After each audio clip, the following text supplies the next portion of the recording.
We often hear that partnerships will be absolutely crucial to transition to a greener economy. And that is, of course, true also for the transport industry. So we've invited our friends at Climate Group, more specifically EV100 Plus. Now, EV100 Plus is a partnership that brings together a strong demand signal in the medium and heavy duty trucking industry for zero emission vehicles. And so I hand over to Erik Björke to share EV100 Plus perspectives and insights on what it will take to transition to a zero emission transportation industry. Erik, floor is yours. My name is Erik Björke and I work as a senior manager at Climate Group. Today I'm going to talk you through the need for the sustainable transformation of the trucking sector and how you can contribute to that one. If you haven't heard about us at Climate Group, we are a global NGO that was founded in 2004 with the mission to speed up the sustainable transformation of different industry sectors by being the bridge between policymakers and corporates. Myself, I am leading our EV100 Plus campaign, which is a campaign that is focusing on phasing out the use of petrol and diesel trucks before 2040. So why is that needed then? Why do we work with this? Well, for me, it's quite obvious that climate change is not something for the future. It's already here. Almost every day, I read something about it in the news. It could be flooding events. It could be uncontrolled wildfires. It could be ski slopes that are green instead of white. It could be cold weather that kills people when they are queuing in their cars. And severe drought periods that puts millions of people without drinking water. How does that connect then to the trucking sector? Well, if you look into the number of trucks we have in the world, they stand for only 4% of the number of vehicles. But if you see their emissions, that emission stands for almost 5% of the total global emissions. And if we don't do anything, that share will rise to over 11% 2050. So how can you contribute to this sustainable transformation then?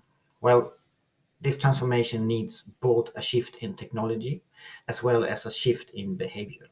We can't just replace an old diesel truck with a new electrical truck and continue as normal.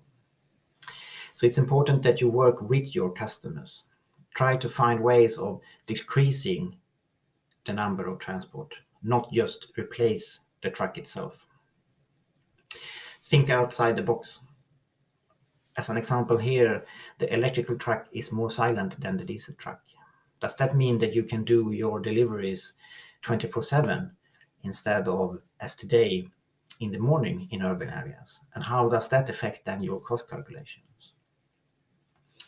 Also, have you really added all the costs to your calculation?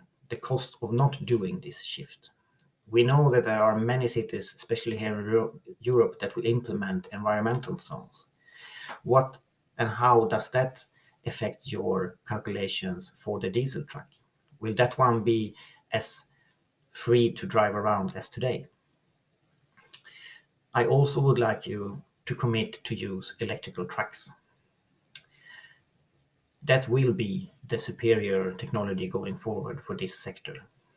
I know it's a lot of discussions out there around technical neutrality and new potential fuel types. But that's just a distraction. And that's a distraction we don't have time with. It's plenty of studies out there that showcase that the performance capability of an electrical truck will be the same as for the current diesel truck in the future, also to a lower cost. And also the sustainable impact of that truck will be less than for a diesel truck. Let us start to use resources where they are needed. So other fuel types can be used for other transport sectors where electricity is not an option, like ocean shipping and aviation. Also, I would like you to think short and long term. We need to do both at the same time. Today, you as a first mover, you pay a green premium for your truck. They are much more expensive than the current diesel truck. So we need, of course, address that. But we also need to put the long-term policy framework in place. So I would like you to think about that when you work it. Work on today's total cost of ownership calculation, but at the same time focus on the policies.